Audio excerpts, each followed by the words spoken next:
Hi everyone, welcome back. That feels weird to me. Yeah, everyone, welcome back. It's my kind of conference. Cheers, everyone. Cheers. Good. Love your work, Coggy. Fantastic. I've been in a lot of conferences and never drunk a wine while I've been talking about it. It's unreal. It's a bonus conference. Yeah, well, that's right. Yeah, like I was saying, we've got a rare opportunity, and it's really lovely he's given up his time to have a chat to us today because, someone that's a bona fide rock star, has gone around the planet touring for one of the most successful bands around. Bass guitarist for Powderfinger, just absolutely adored by the nation. 2.5 million albums sold in a 20-plus year career. 18 ARIA awards. And literally hundreds of thousands of kilometres travelled around Australia and the planet. And now, from being a technician into a business owner and operator, he's come full circle from playing in venues all over the planet. And now he's created a music venue of his own in Brisbane, which is absolutely extraordinary. He's going to have a chat to us about, of course, his journey with Powderfinger, but also what it's like to be a business owner, what it's like to take on those business skills really quickly and see that the world of business is tricky. And then also the value of surrounding yourself with really clever people and then garnering a fantastic culture in that business. So it's an absolute pleasure, and please help me welcome to the stool, John J.C. Collins.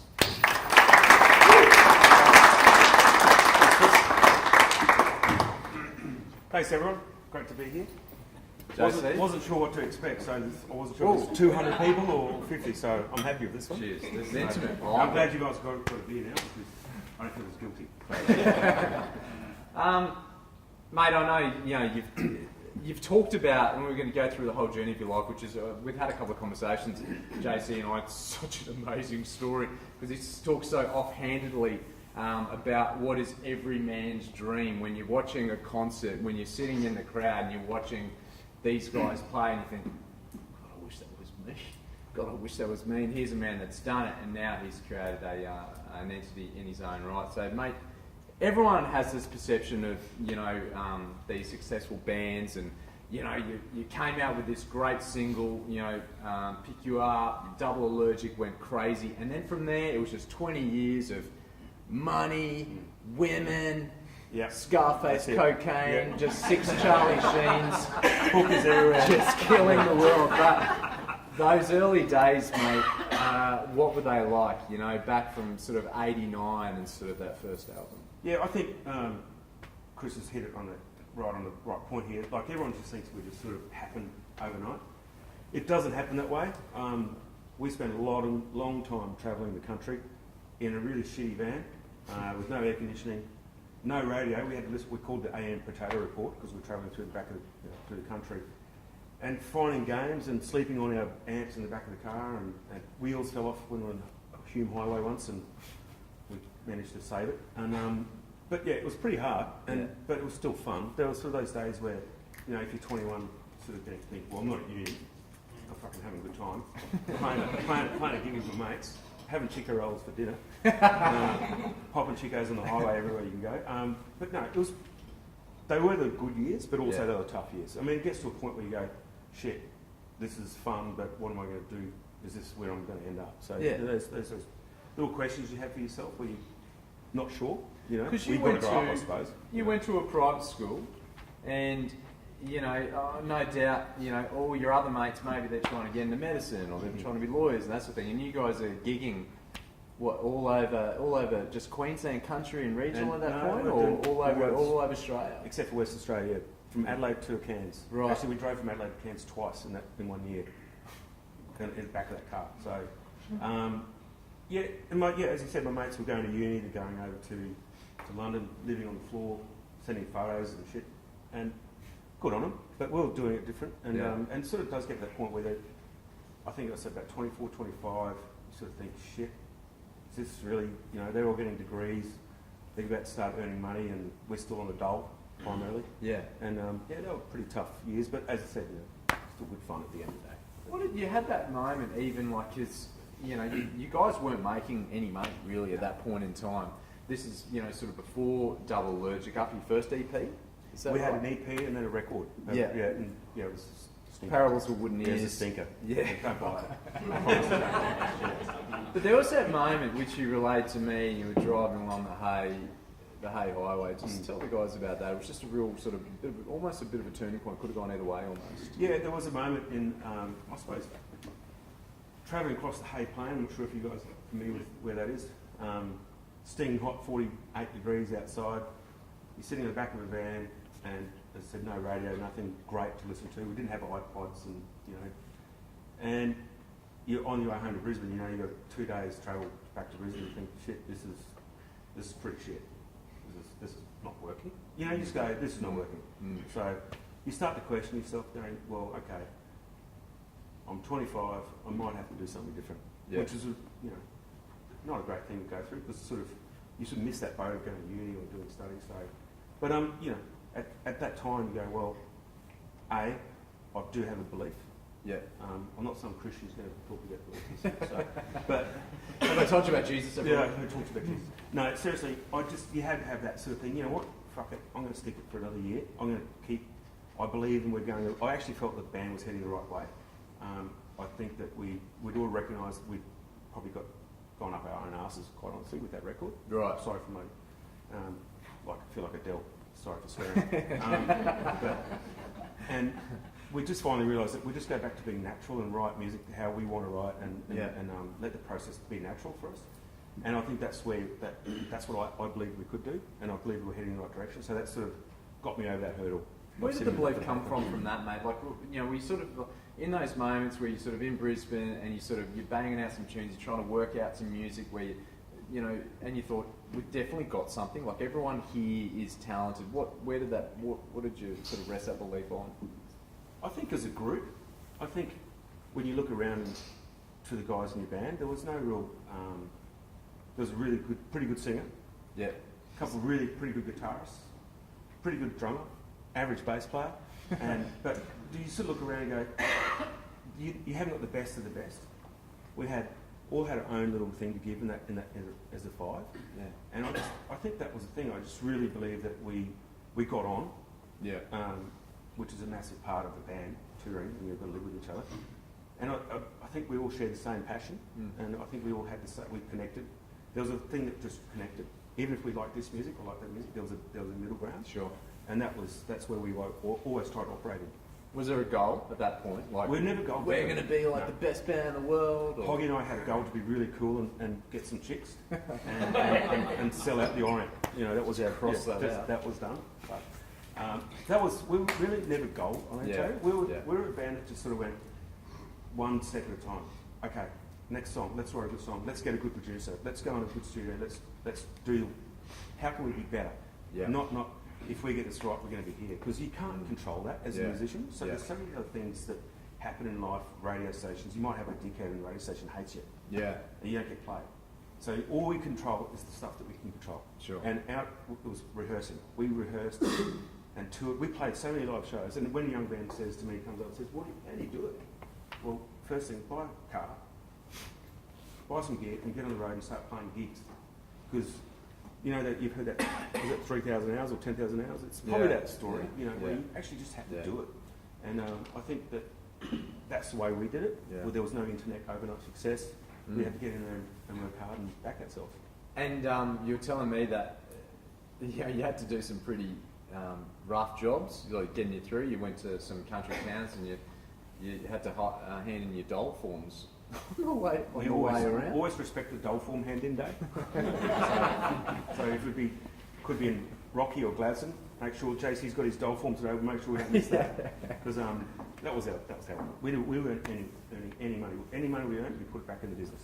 Yeah. And to buy our really expensive $1,800 Econo van and gear.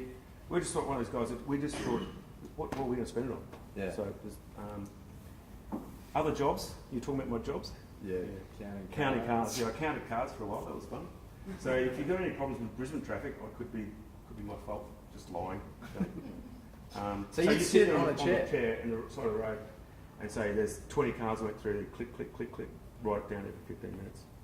And all the boys did that at some point. Because I knew the guy, so I got all the guys a job off tour. Hey guys, what have we got? Oh, I've got to count cars, so tomorrow. Which I find amazing is that all we knew about Powderfinger was that this is a hugely successful band, but when you think about all the boys sitting on a chair counting cars just to get them to the next gig, you kind of just really respect, what they've done. But mate, one good thing with counting cars, it was so much fun because the old ladies come and say, "What are you counting cars for?" They just ask us. Well, what they're going to do, they're going to knock this whole suburb down. They're going to just start making shit up, and then there's going to be. Where's your house, Dull? Over there. That's going. Yeah.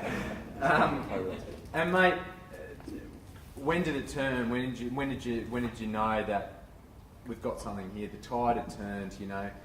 You weren't counting cars anymore, or there was just like a sniff of ooh. Yeah, we're on tour. I think we're playing.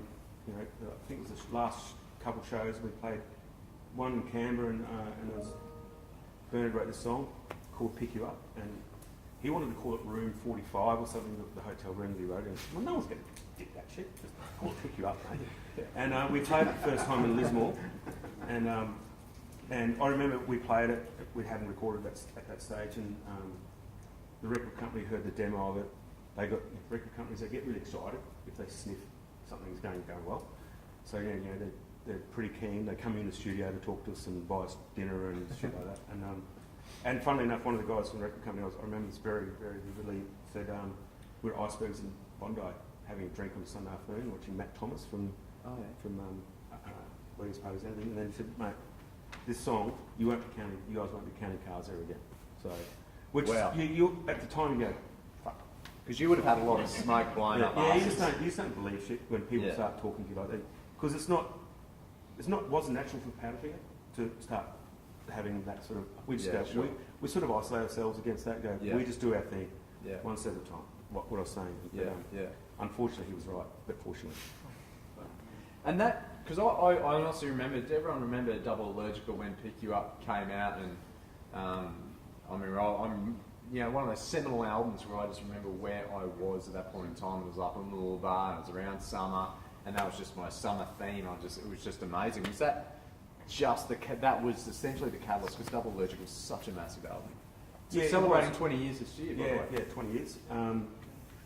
It was because as I said, we were in a van travelling in that van. I always call that this van because we went from a van to flying. This is new to us, sitting in airplanes and going playing gigs. And what was the name of the band? It was called the Connor Dog. Connor Dog. The Connor Dog. No, it nearly killed Hoggy. Nearly ran over him. The brakes failed. Anyway, they tried to kill us twice. That car. The Econo Dog. Yeah, we've actually, when we used to play gigs, we used to call ourselves the Econo Dogs after the band, like secret gigs. I love how you guys just look at things and then let's call it that. Table. Where the tables. Where the table. But it was a turning point. I remember being on tour with You and Mine. I'm not sure if you guys are fans of You and Mine. We were, and they had that record Hi-Fi Away, which is massive. And we went up the road with those guys, and it must have been cool, like guys that you were fans of, and then all of a sudden you're touring with them. Yeah, absolutely. Massive. And I remember those like Rogers with Tim Rogers go, "Hey, these guys are getting too popular. This is not cool," and we're playing with them, and because people were coming to listen to the record, made their tour good too, and we've remained friends obviously as bands, but there was definitely a shift. As I said, when the band dies and you're flying and you're in nice cars and shit, and you're in Taragos, it was a nicer time to be alive. It was good. Tarago was like the best thing ever. Not easy work, because I'm not going to complain about that too much. Right. When actors complain about their art. Yeah. Well, true. That is annoying actually. Yeah, it's annoying. But you did structure it like a full-time job essentially, didn't you? How did that work? Like, in terms of if you had for the next studio album, what was that process? Yeah, we would sort of go into a writing process. Before writing, we'd probably get together and maybe go to Strady or something and have a few beers and talk about the direction. Because you can't sort of sit there and go, okay, what do you do? We start sharing music and stuff like that. So, and then we'd work 4 days a week. We'd go and we'd have one day because everyone would have a dentist appointment or physio appointment. Said, do it on that day so we can work. So yeah, we just do that and then write for a whole, probably average between 3 to 9 months record. Yeah. Writing a record depends how easy it comes. Sometimes you have to really force it and really try and really discover. And sometimes it takes you 3 or 4 months before you go, that's it, that's where we're going, and then it comes. Yeah. So, but it was, and quite honestly, those times are pretty tough. Mentally, Yeah. it's tough in relationship-wise because you don't always agree. And there's 5 people who are boss, and you've got 5 people who think, and like 5 people, we're all pretty up ourselves, quite honestly, we think we're better than everyone else in the band, that is. And so we have this thing where I'm right, no, you're right. So there's quite a lot of push and pull. Yeah. And it's art, so there's no, it's music, there's no right answer. Yeah. But you still have to negotiate your way through that. And that's the hard side, but when it clicks, it's just fantastic, Well, it was fantastic because, like with albums such as Internationalist, which actually kicked off your world tour. We'll talk about that in a second, but after the break? Come back to you after the break. Yeah.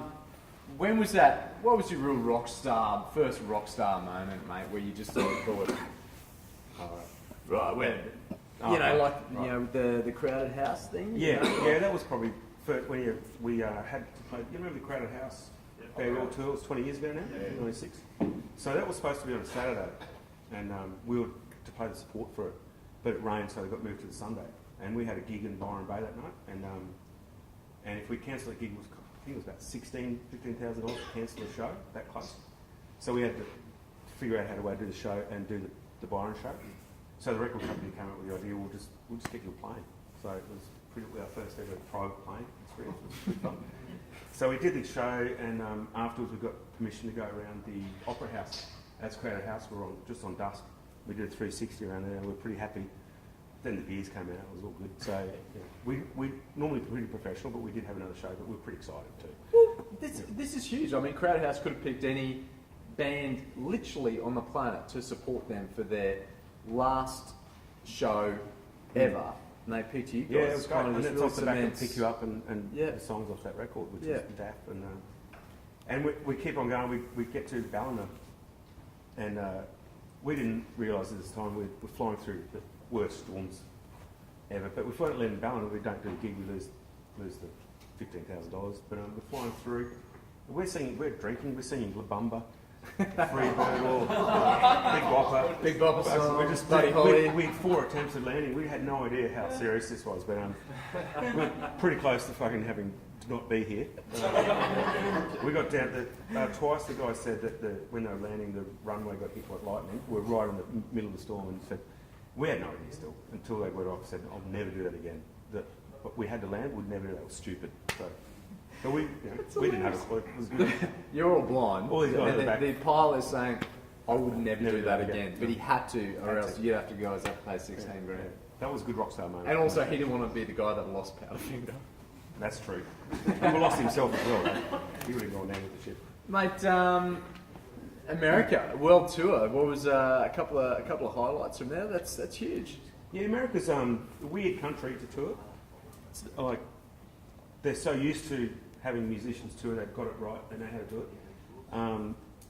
It's sort of a lonely place to tour in some respects, in terms that because you're so new, or no? No, you just we did pretty well. We sort of started with our first full America tour was with Coldplay on the back of their single Yellow, and I've heard of that. So they go right, and great tour. And then we went back and did our own tour after that, and got to play in Letterman, which was great. Probably actually, I think the scariest moment. Yeah. When you're about to do live television across America, and it's pretty much the pinnacle. If you get to play on Letterman, like that's. Well, I thought it was. Anyway, what's your level of peaking? In the green room at that point in time. Pretty nervous. Pretty shitting yourself. Lots of nervous wheeze. And apparently David Letterman never says hello to any of his guests, so that's fine. But he always, if he likes the band, he shakes the band's hand after the show. And the studio's freezing. Like, have you seen the musicians? They've got heaters above. They used to have heaters above because he likes it so cold that his makeup doesn't run. It's true, true story. And it's like mind-blowingly freezing. And Oh, like this is crazy. it's like cold. This is silly. It's like 9 degrees in there. Wow. Yeah. Show wheeze then. No, it doesn't help a trip. They freeze up, don't they? I'm gonna wee as soon as I find my penis. Yeah. Get the cucumbers back out. So, yeah, that was pretty scary, but great. And then afterwards, we went out, had dinner with the record company because it was a good moment, and the band, and because that was their first. He rushed us through, said, I want this band Powderfinger to be the first debut on American television. Wow. I want them. So the record company rushed us through. And So he heard you, liked yes, you? or not him, it would have been one of his people. Sure. Yeah, talent scouts. And so I went to dinner, and of course we took the record company to town that night. Oh, let's have $150 bottle of wine. And Yeah. then Hoggy and Hoggy's one of the guitarists, good mate of mine, and we went out after that night and ended up losing a lot of money to these Boston uni students playing cards. Where were you? In New York somewhere. In a bar somewhere. In a bar somewhere. And then the guys said, what do you guys do? Well, that's us just there. It came on television. I lost my wallet and phone that night. And that was... Oh, you're on the town, so you're playing cards with these guys and you go, oh, that's us there. That's what we do. Took our money. It's all right. It was a good experience. And something else I'm better for it. So, yeah, of course you are. And something else happened to you on that tour too, mate. You got a little... Because usually this is... And it's ironic too, because Hoggy usually is the guy that's not great in terms of... Because you were tour manager for a while. Yeah, when we started the band, I was tour manager because I could figure out, could earn a few bucks by looking after the guys. That was before we had mobile phones and stuff. Mm. The manager would pay me, it was $25 a day, which is like, that's 2 Chico rolls. It's awesome. So I was always the guy who needed to go, wanted to know what's going on, where we're going, what's going on. Mm. So, and Hoggy, on the other hand, the guitarist, who's still one of my best mates. Can't believe I'm ditching him like this, but anyway. He couldn't give a shit. Yeah. He was like, where are we today? He could be in any city. He's like a true rock star guy. Yeah, who right. could say the wrong city. Where are we? Denmark. Yeah. Okay, I love Denmark. He's seriously that guy. I said, mate, just look at your book. Why? I've got you. So yeah, I left my book. We were in Dallas. We just played St. Louis and Kansas City. We've done from Chicago. I've done a rundown through the middle of the US. And so you stay on this bus. The only way I can sort of explain it, it's like being at Carney. And there's 10 beds, 11, 12 beds, and you've got this much airspace between you. And you set up your, next town you set up your carnival. And it's as comfortable as a submarine. And so what you do, you play a gig, you have a shower, and then you get on the bus in your pyjamas, and go to bed, wake up outside the gig, and then you do that for, 5 nights in a row. That is weird. So by the time we got to Dallas, we go, okay, we're in a hotel, awesome. You celebrate the hotel. Yeah. Don't have to shower with everyone waiting, lining. Yeah. So I get off the bus. We get off the bus at 6 in the morning. We did get on the steam the night before because we had a day off. And I left my tour booklet there and my mobile phone. And so I just said, well, fuck it, I'll figure it out. Get on to Dallas, and when I checked in, didn't talk to anyone for a day. Just went, it's just JC day. I'm just hanging out. Me time. Yeah, me time. And it got on there and thought I'd just go and meet in the lobby next day to go to the gig, and had no idea because my tour booklet was on there, my phone was there, I didn't know anyone's numbers, and had no idea where the gig was. So yeah, I was looking in magazines. So you turned to the lobby and went, I'm in the lobby. Where the fuck? doesn't seem to be anyone. So anyway, You're looking up your own tour. I'm looking up, and there was I didn't have internet, so you couldn't just Google it. So, so I thought, I remember giving my mum and dad a tour book, so they could follow where I am. So I had to ring Dad. So Dad, Back in Australia. Back in Australia, he said, can you tell me where my gig is? So, where are you? Dallas? Okay, yeah, here it is. I got there and he calls my wife and says, has John been kicked out of the band? For one. Yeah. And Yeah, I get on the he's bus asking and where the band is. is. Yeah. I'm like, where's the band? Anyway, I got on the bus, of course, Coldplay all singing there. I have to share that story with the whole Coldplay and sing in the back of the bus. And I was pretty embarrassed, but I was happy that I got there. Hoggy looks really happy with Oh, himself. fuck, he's happy with that. Wish I was Hoggy. So, mate, we'll transition in a second. But for you, what's favourite Powderfinger song? Means the most to you, or you just love playing? Or... Day You Come. Yeah.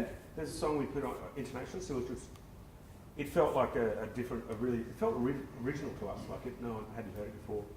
I like what it says. Yeah. I won't go into it too much, but yeah, I just really like it, and I think it's a beautiful song for us, and it was represented also a good time in the band. Yeah, sure. Like we were clicking then. Yeah, So, yeah. Not that we didn't click later, but that was the sort of start of a really good click. Yeah. So yeah, that day you come for me. And do you have a favourite gig or a favourite place to play or? Brisbane's good. Really? Brisbane's always good. Apart from when you sort out your parents' car parking issues and all that sort of stuff, but it's Yeah. you know, oh, you got tickets. Where do we go? Where do we go? Yeah. And all that stuff. But no, Brisbane's good. River Stage in Brisbane. I Yeah. did love playing. We played a couple of shows in. There's one venue in London though that the band. It's called the Apollo Theatre. You might have seen it's a comedy. They do comedy there now. We played about 4 shows there, and just every time we played there, we're the best band we could be. I don't know why. Right. We'd walk off saying, you know, when a backline clicks. You know, if you imagine your backline Sure. saying, that's the best I could ever do. Yeah. And we just walked off there every time going, that's the best gig personally we've ever done. Oh, it's interesting. And it didn't happen very often. Yeah. We're pretty hard on ourselves. Yeah. And not the Well, people not go about that. home happy, super happy. You guys going, man, I should have done that's, that that's better. not great. Yeah. Yeah, absolutely. So Right. we were really pretty tough markers. Yeah. So it was very rare for us to go, yeah, it was my best gig I've done for a while. So Yeah. Apollo in London.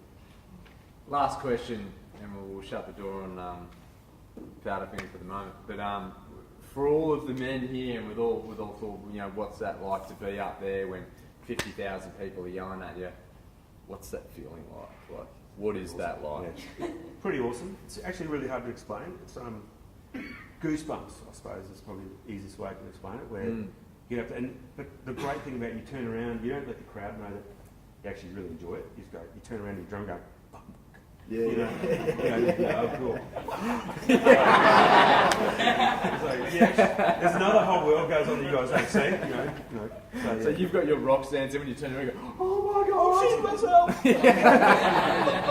So yeah, that was that part. Yeah, that's like, Did you get to that point where you were just unconscious sort of technical ability? Like I read Slash's book, and he was just a functioning alcoholic, and would always have a gin bourbon bag and a bottle in his leather pants all the time, yet still managed to pull off like crazy riffs. Like, did you ever get to that point, like while you were super nervous, there's 50,000 people yelling, where you thought, right, I've got to be on tonight? It was just so unconscious for you because it was... No, there was always pressure. Like anything, I think we always had this belief that if people paid ticket, people spent $80 or 100, whatever it was, time, they deserve the best of me, and they deserve the best show. And in early days, that used to happen. You used to have a shit show, and you go, well, my preparation was shit. I went to bed at 6. Yeah. So of course your gig's gonna be shit. Yeah. I didn't know where the gig was. Yeah, there's that one. I was sleeping that night. But you sort of you've got to respect the people paying money to see it, and that's the way we used to say we gave $110 tonight. Just little statements, just because you travel and live with each other for so long, you've got to have these little funny statements. Like that was $110, I reckon. It was a $60 ticket. $110. Over delivered. Yeah. So that's that sort of stuff. Really matters to us and mattered to me. Yeah. I suppose just doing the right thing by people who love you and come along to see your show. Yeah. So.